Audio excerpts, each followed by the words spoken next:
कर रे हमारा बहू रे बहू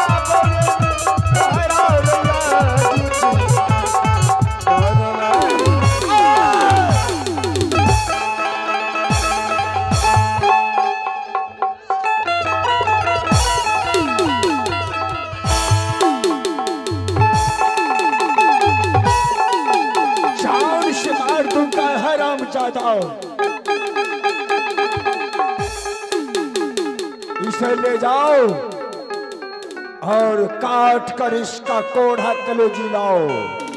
जाओ महामंत्री जाओ।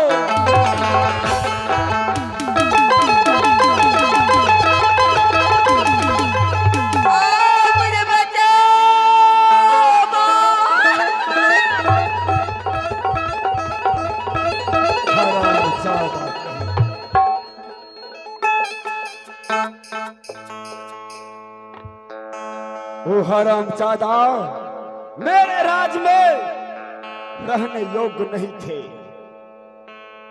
और महारानी के साथ छेड़खानी करने का अंजाम तो यही होना चाहिए। अरे कहाँ गेला रे कि यारे बाबू